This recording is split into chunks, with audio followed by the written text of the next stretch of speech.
Épisode 2, le dernier Noël avec lui, le premier sans lui et les limites douces. Bienvenue à toi pour ce deuxième épisode. Je suis contente qu'on soit ensemble aujourd'hui. C'est un épisode délicat, chargé, sensible, mais tellement important. Parce qu'on va se parler de trois réalités qui se mélangent souvent dans ce mois-ci. Le dernier Noël avec ton animal, le premier Noël sans lui, et ces fameuses limites douces qui peuvent littéralement te sauver dans les fêtes. Et je te parle en toute humanité, parce que c'est aussi mon premier Noël sans Maloté. Petite école d'amour décédée en janvier 2025. Après 15 années à marcher avec moi dans la vie, dans mes projets, dans mes silences aussi. Alors, si ma voix tremble par endroits, c'est juste de l'amour qui déborde. Je parle avec toi et un peu à travers elle aussi. Installe-toi, inspire, expire. On y va ensemble. Le dernier Noël, c'est celui qu'on sent avant de le nommer. Souvent, on ne le dit pas, mais on le sait. On le sent. Ce dernier Noël-là, il est un peu étrange, je te dirais. Le corps le sait, le cœur le sait. On prend plus de photos, on regarde notre animal plus longtemps. On essaie silencieusement de retenir le temps. Je me rappelle que dans son dernier temps des fêtes, ses petites pattes plus lentes. Son regard qui cherchait le mien de plus en plus. Sa façon de se coller comme si elle savait elle aussi.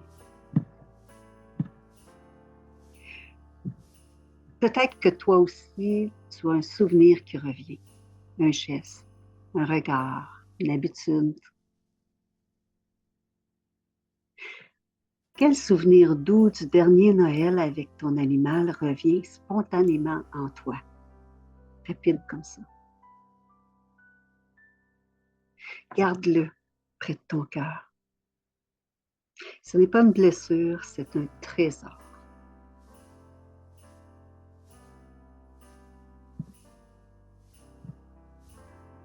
Le premier Noël sans lui, c'est l'absence qui prend de la place. Et maintenant, il y a ce Noël-ci, le premier sans lui, sans elle. Celui où une chaise semble trop vide, une boule de Noël te fait monter un nœud dans la gorge, parce que c'est son nom qui est dessus ou sa photo.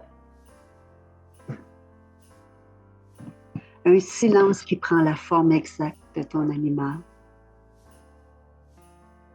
Et les lumières qui brillent, mais pas autant, au même endroit dans ton cœur. Je t'avoue, je le sens aussi. On n'est pas à Noël encore, mais je sais où le qui serait. Son absence prend une certaine texture, une densité. Et si tu ressens ça, c'est pas que tu es fragile, c'est que tu aimes encore, différemment, mais encore. Qu'est-ce qui t'inquiète ou t'attriste le plus dans ce premier Noël sans lui?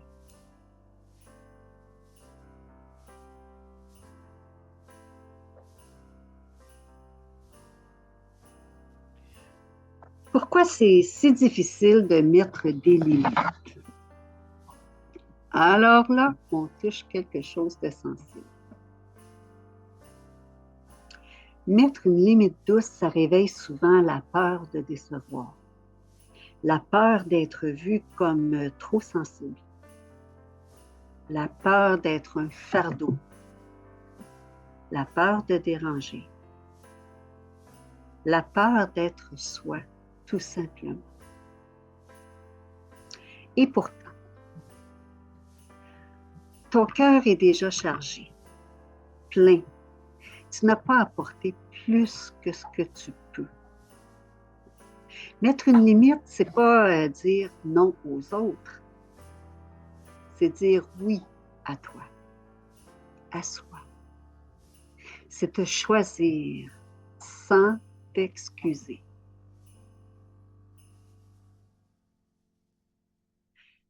Quand tu y penses,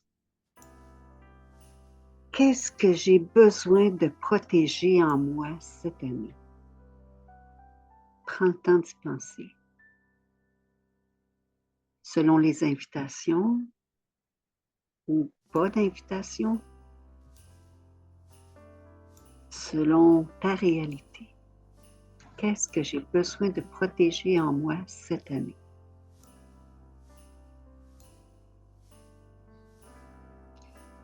Maintenant, on va regarder comment reconnaître une limite dont tu as vraiment besoin.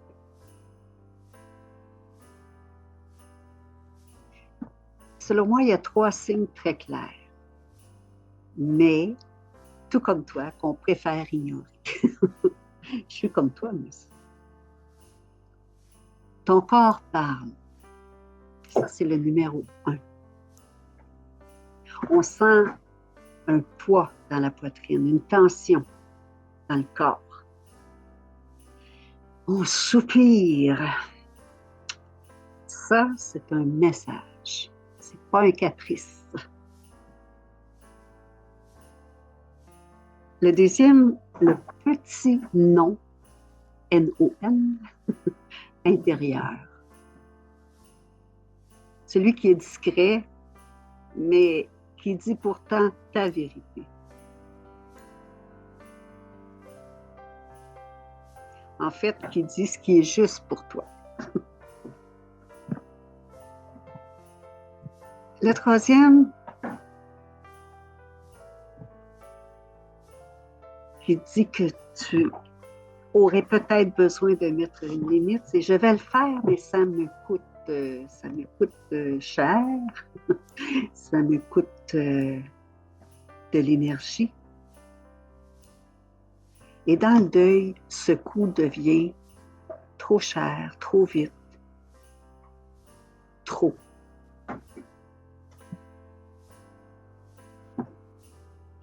Dis-moi donc.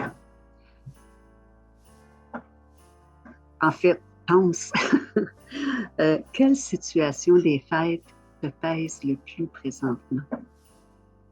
On est à l'orée du temps des fêtes. Là.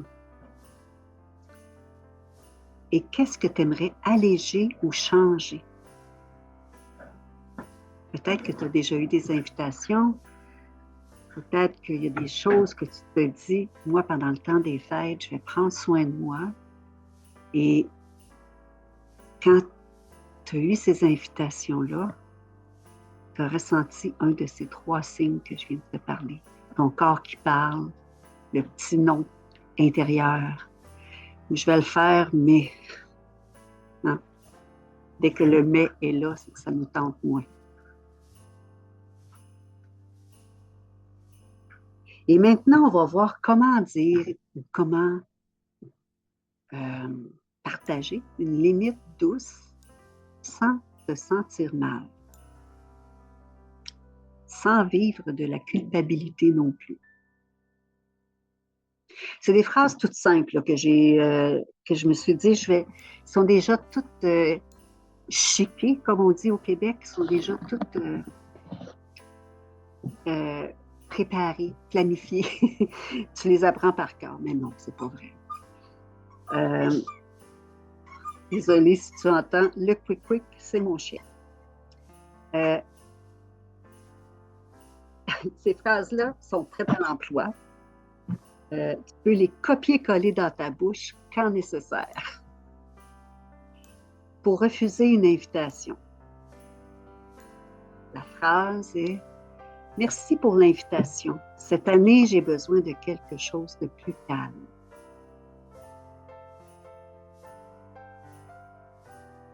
Si tu dois quitter plus tôt, comment tu vas mettre ta limite? Ça peut être en disant « Je suis contente d'être revenue. Je sens que j'ai atteint ma limite présentement. Donc, je vais quitter pour me respecter. » Pour protéger ta sensibilité, tu peux dire je te propose, hein, ce ne sont que des propositions. Tu peux dire j'aimerais être là, mais à mon rythme. Merci de respecter ça. Et ça veut dire que peut-être que tu as envie de parler, tu n'as pas envie de parler, que tu vas être avec les gens ou que tu vas être un peu plus à l'écart. Et tout ça, c'est OK parce que c'est à ton rythme.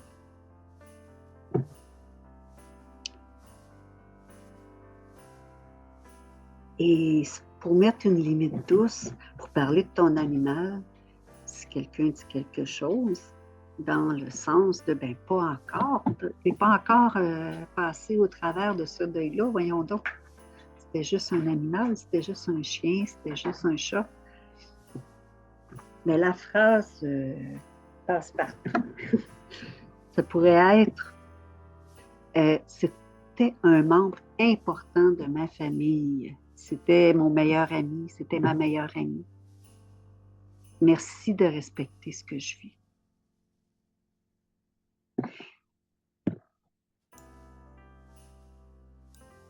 Ou tu peux déjà là commencer à penser d'avance, c'est quoi la limite dont tu as le plus besoin cette année, connaissant les gens avec qui tu vas fêter le temps des fêtes ou ton Noël.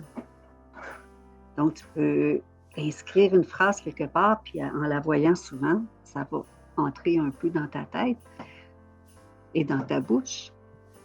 La limite dont j'ai le plus besoin cette année, c'est... Et tu peux t'écrire une phrase. Déjà, te composer un type de phrase que tu ne seras pas pris au dépourvu si quelqu'un te pose une question, si quelqu'un vient dépasser cette limite.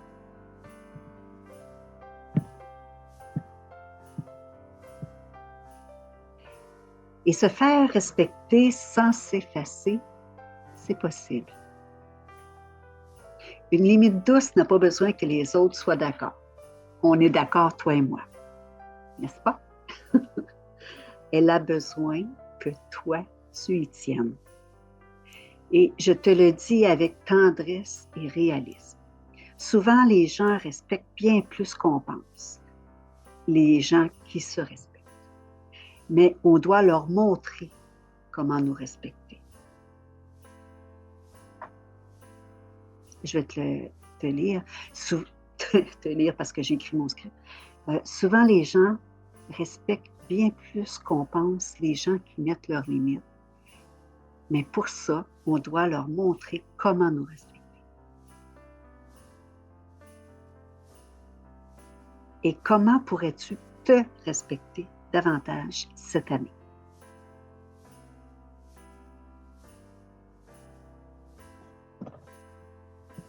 Ce n'est pas la même chose que la question précédente, mais c'est un complément. La question précédente était la limite dont j'ai le plus besoin cette année, c'est... Et celle-ci, c'est comment tu pourrais te respecter davantage cette année.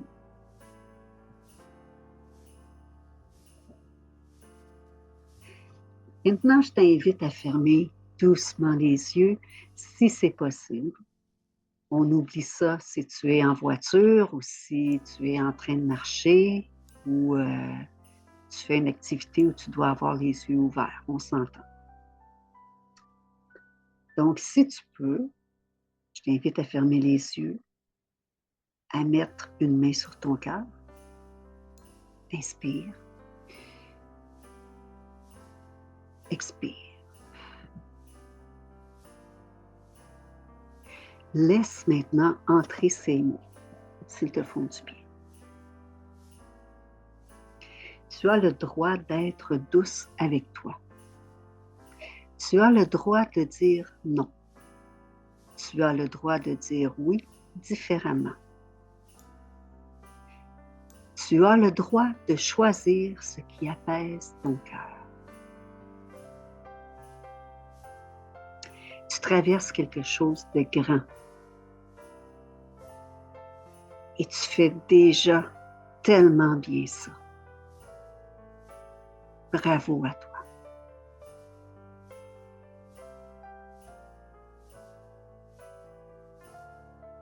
Je t'invite à prendre 2 ou 3 inspirations et à expirer doucement. Et je vais le répéter. Tu as le droit d'être douce avec toi. Tu as le droit de dire non. Tu as le droit de dire oui différemment. Tu as le droit de choisir ce qui apaise ton cœur. Tu traverses quelque chose de grand présentement. Et tu fais déjà tellement bien ça. Bravo à toi.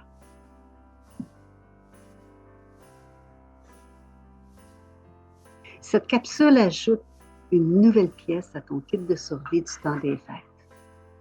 La capacité de te protéger sans te fermer. La capacité de te respecter sans t'excuser. La capacité d'aimer ton animal, même dans son absence. Même si c'est son dernier Noël avec toi, son dernier temps des fêtes, tu vas en profiter de chaque moment.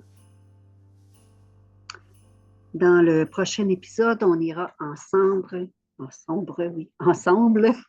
vers le rituel de lumière. C'est une façon douce d'honorer ton lien, de laisser briller ce qui demeure et de traverser les journées fortes, difficiles, avec un peu plus d'air. Si tu sens que tu aurais besoin de parler, de déposer ce que tu vis, ou simplement de ne pas être seul, tu peux réserver une rencontre avec moi. Toutes les informations sont dans la description.